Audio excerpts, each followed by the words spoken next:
Lição 9. Jesus é o caminho, a verdade e a vida. Lição 9. O caminho, a verdade e a vida. Lição 9. Já estamos quase encerrando esse trimestre de 2025, que é o segundo trimestre. Já estamos quase encerrando. Vai entrar no terceiro trimestre logo. E hoje é a lição 9, o caminho, a verdade e a vida. Tá bom? Da CPAD, o Verbo se fez carne. Seja bem-vindo. Eu sou o pastor Josiel Saraiva.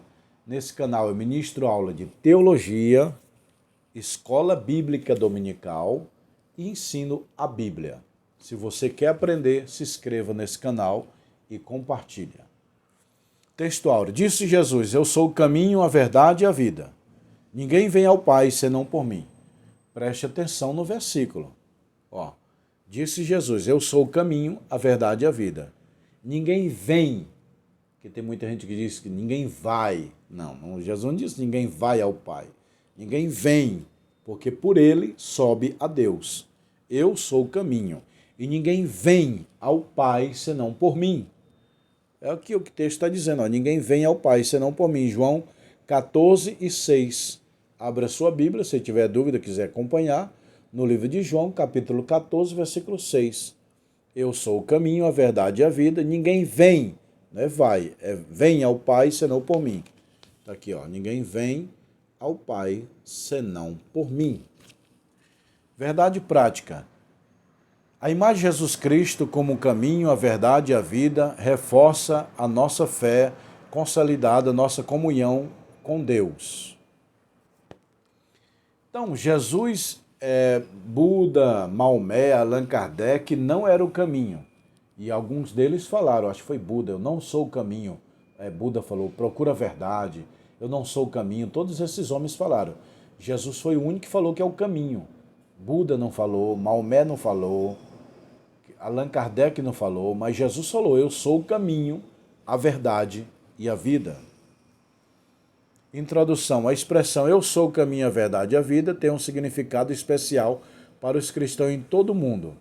Ele descreve de forma abrangente o Senhor Jesus na realização da obra da salvação. Jesus é o Salvador, meu irmão. Ninguém vai ao céu a não ser por Jesus Cristo. Paulo disse na Bíblia, nenhum outro nome é dado entre os homens a qual possa ser salvo, a não ser o nome de Jesus Cristo. Jesus é o mediador entre Deus e o homem, é o sumo sacerdote da nova aliança. Quer ser salvo? Aceite a Jesus. Se humilhe a Jesus, aceite ele como Senhor e Salvador, Jesus Cristo. O consolo da promessa de Jesus, caminho, a verdade e a vida. Quem está em Cristo, nova criatura é, e eis que tudo se fez novo. Quem crê em mim, ainda que esteja morto, viverá. Então, meu irmão, Jesus é a vida, é o caminho, é a ressurreição. Caminho, porque tem vários caminhos, o caminho do inferno e o caminho do céu. Tem dois maiores caminhos.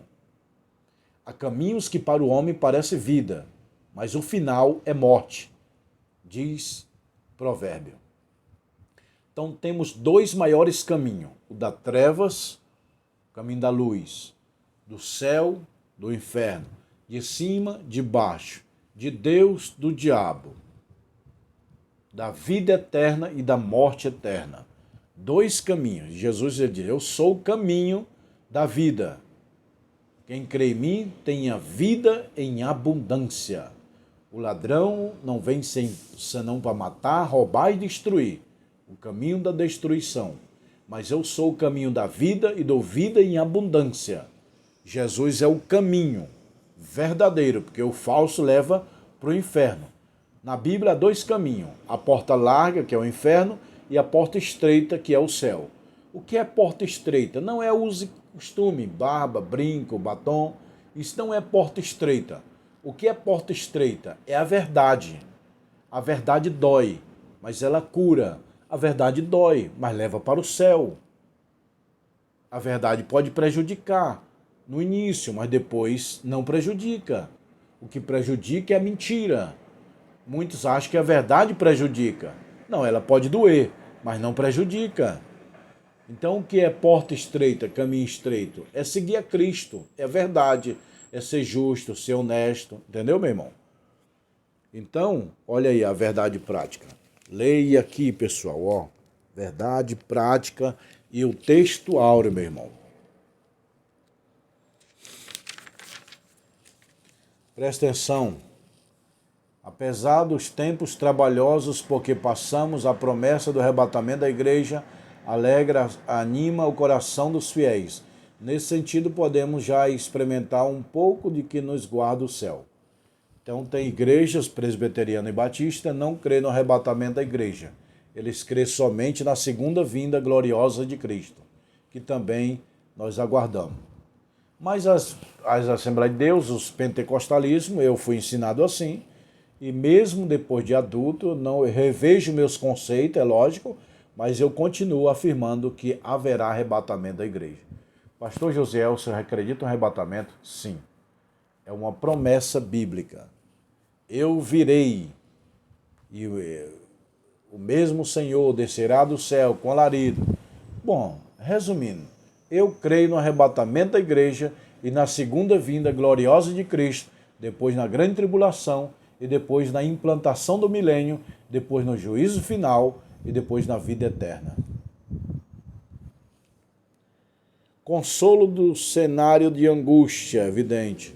O povo, quando Jesus falou, eu sou o caminho, a verdade e a vida, ele estava sem direção, sem vida, sem verdade. O que no mundo tem é mentira, é morte e falso caminho. Há caminhos que para o homem parece bom, vida, mas o final deles é morte. Uma promessa gloriosa, Jesus falou, porque um pouquinho de tempo que há de vir virá e não tardará. Eu vou e voltarei, e vos levarei para mim mesmo. Não se turbe o vosso coração. Crede em Deus, crede também em mim. Na casa do meu Pai há muita morada. Eu vou e vou voltar, e eu vou levar vocês. Para onde eu estiver, vós estejais também. Eu sou o caminho, a verdade e a vida. Dúvida, certeza, enganos do caminho do Cristo. Tomé duvidou. Tu és o Cristo mesmo? Ou é um fantasma? É uma assombração que está aparecendo para mim? Jesus, Tomé, sou eu, Tomé. Meus discípulos aqui, todo mundo creu, só você que não. Eu estou achando uma visão, uma miragem, estou achando um meio engano. Aí Jesus, Tomé, sou eu. Minha mão aqui, ó, toca aqui. Aí Tomé tocou. É o Jesus mesmo, não é visão, não é fantasma, não. Então, Tomé foi duvidoso, Pedro negador e Judas traidor. Preste atenção, os três piores discípulos de Jesus. O pior mesmo foi Judas, que além de trair Jesus, negou, traiu e se matou. Em segundo lugar vem Pedro, que nega 3 vezes Jesus. Não conheço não. Não, Jesus não sei quem é não. Não sei quem é não. Aí o galo canta, que pode ser um galo ou um trombeteiro, que era um cara que ficava em cima lá da torre tocando aquela trombeta, que era chamado de galo também. Mas importante se for o galo, se for a trombeta que tocou, o importante é que Pedro negou 3 vezes. E Tomé duvidou. Então Jesus tinha 3 discípulos problemáticos. Jesus tinha 12. Dos 12, 3 deu problema. Tomé foi duvidoso. Pedro foi negador. Judas foi traidor. Tomé releva-se. Pedro se perdoa. Mas Judas, que vendeu, traiu, negou, e aí do pior, se matou, ele não se enforcou. A Bíblia diz em Atos capítulo 1, acho que versículo 18, diz que ele se precipitou de um abismo. É que Mateus 24 e 5 diz que ele saiu para se enforcar. Ele falou para alguém, eu estou triste que traí Jesus, devolvi as moedas lá no templo, as 30 moedas de prata, devolvi, estou muito triste, eu vou em qualquer lugar aí para me enforcar, para me matar. Aí chegando lá, ele se precipita, ele não se matou assim enforcado, ele se jogou de um precipício, diz a Bíblia, que as entranhas dele, a barriga se abriu. Está aqui em Atos capítulo 1. Deixa eu ver se eu acho aqui rapidinho para vocês. Deixa eu ver se é Atos 1:18. Isso, é Atos 1:18. Judas se jogou do abismo. Atos 1:18. Judas não se enforca, ele se joga de um precipício. A não ser que ele amarrou uma corda aqui na árvore, mas ele não morreu de enforcamento. Ele morreu que ele foi se batendo nas pedras, aí a barriga abriu, as tripas saiu. A Bíblia diz assim, ó. Ora, aquele que adquiriu com galardão de iniquidade, precipitando, arrebentou-se no meio de todas as suas estranhas e se derreteram. Ele se precipitou, ele se jogou do abismo. Então, os três piores discípulos de Jesus. Judas, que se precipitou, se matou. Pedro negou, Jesus perdoou, restaurou. Tomé, Jesus perdoou, restaurou. Jesus é o caminho, a verdade e a vida. Eu sou o caminho, a verdade e a vida, meu irmão. Essa expressão é muito linda. É uma expressão para você pregar em praça pública. Porque os pregadores de hoje estão pregando errado. Eles vão para a praça pública para falar mal do Papa, mal da Igreja Católica, mal de pastor, mal de igreja. Roupa suja se lava em casa, meu irmão. Como é que se prega na rua? É o que Jesus fez. Vinde a mim, todos cansados e oprimidos.